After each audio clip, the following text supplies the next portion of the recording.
Welcome back to CI. The death of a Cornell University student from the H1N1 virus has colleges and universities stepping up their efforts and assessing their own plans to prevent the disease from spreading across their campuses. Cornell University, for example, says that some 600 students have visited the campus health center with flu-like symptoms. What are the prevention efforts at two local schools? Well, joining us now is Tom WOLFE. He's the Senior Vice President of Student Services at Syracuse University, and KEARNEY is the Director of Health and Counseling at MOYNE College. All right, so what's the status update at Syracuse University? Well, to date, we've had a very low number of cases at the university.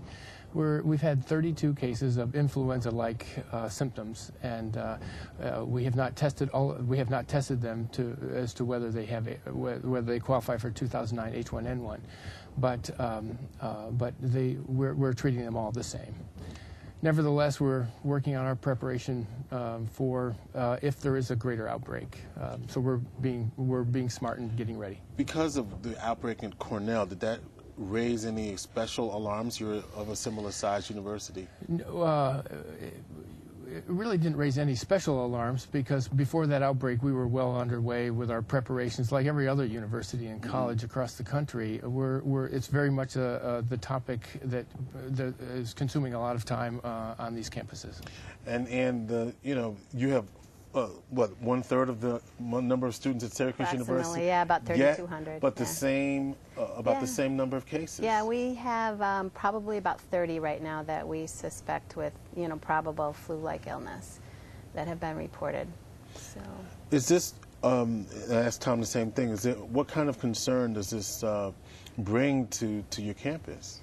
Well, as Tom said, many units across our campus, food services, security, dining, res life, obviously health services, counseling. We've all been working quite a bit at preparing and I described this to Tom, it's almost like a wave because, it's building. We've just started our semester 3 weeks ago, and last week we had 4 cases. This week we had 24 more. So just like that? Yeah, about 4 or 5 a day we're seeing, and it's kind of random, a couple roommate situations, but different dorms, different places on campus, students off campus as well, those living in the community. So, yeah, I think it's a lot of effort in terms of coordinating our response to help keep these treat the kids that are sick as well as keep the rest of campus healthy. I mean, that's the key, isn't it? And college students, for example, pizza, wings, whatever, and other beverages, not exactly known for the most sanitary conditions. Right. So this really requires a tremendous effort, I'm sure, on your parts to make sure that you educate them on what they have to do. We are educating very early in the semester. Well, actually, we had talking points for all of our families arriving to drop off their new students as we brought our entering class in, and then we've blasted emails from me to the whole student body, and now we're bringing out our Otto the Orange campaign, and where he's educating us to how to sneeze and how to sanitize the environment around us and wear a mask if needed, and those kind of things, what to do if you do get sick.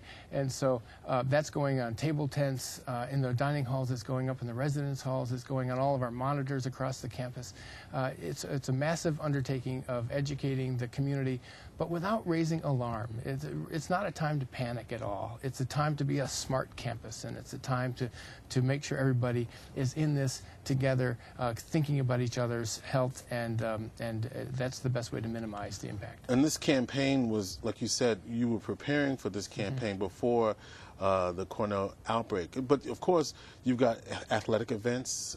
You've got a game tomorrow at the Dome. And the game is on. And the game is on.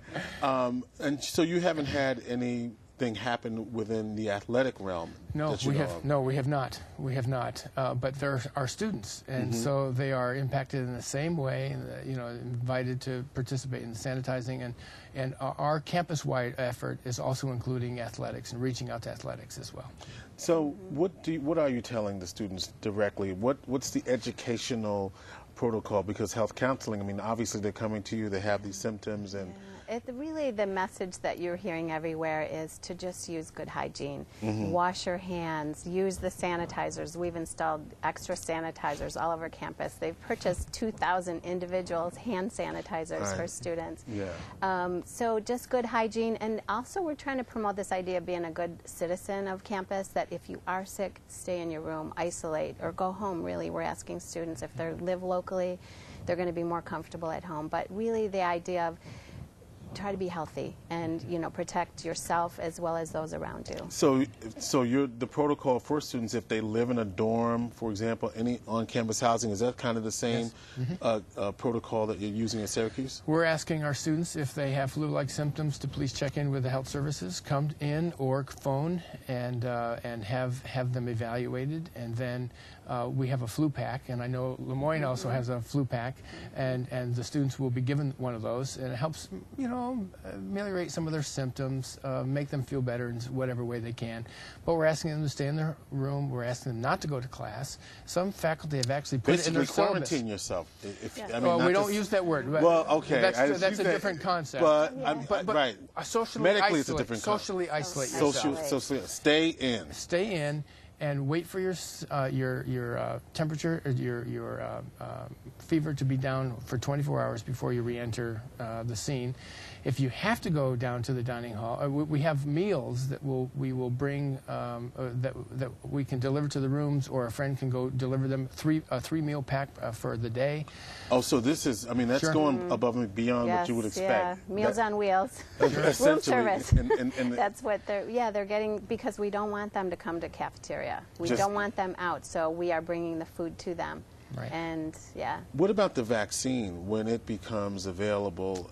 And obviously, you're in that really high risk group. We are. Will you be making that available to your students? Absolutely. We have to follow the CDC guidelines that will come with the vaccine in terms of how do we prioritize it. But we've been doing vaccination clinics for the seasonal flu, and these have been our trial run for how we're going to do mass vaccination for the H1N1.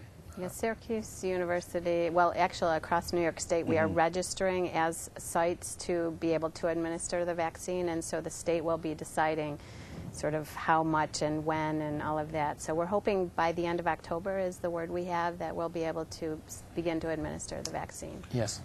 Are the students taking this seriously? I mean, because, you know, a lot of times, you know, college students, we were all students, right, at one time, you don't always follow the precautions, and then you end up paying a price for it. I think they are, and I think their parents are as well. So I think there's a lot of phone calls coming to campus saying, you know, follow the guidelines. We've been very intentional. We've set up a website and it's on our parents' webpage as well, so the parents can go on and they know what's going on campus.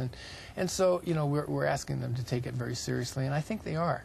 I think we're beginning to build a culture. This is a new culture on our campuses, I think, to really focus on hygiene and, you know, how do you handle yourself when you're sick. And I think that's something last year we weren't really talking about.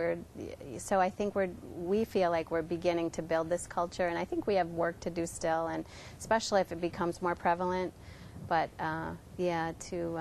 I think it's an ongoing process. All right, here we go. That's exactly right. We've got our stuff. We're going to use it all the time and get this thing in. Tom Wolfe from Syracuse University and Kearney from LeMoyne College. You look like you're ready, and we appreciate you for that. Thanks for coming by. Thank you, George. All right, please visit our website at WCNY.org, where you can connect to your favorite social networking site. There they are: YouTube, Facebook, MySpace, and Twitter. You can also write us at P.O. Box 2400, Syracuse, New York. And you can email us at centralissues@WCNY.org. Click on us, follow us, make us your friend, become a fan, and check our YouTube channel for exclusive footage. Monday on CI, how an underutilized state tax credit might transform the historic beauty of Syracuse and other cities. And we'll have the Emmy winners, Monday Morning Quarterback, and much more. I'm George Kilpatrick. Lashana Tova. Happy New Year. Thanks for watching CI.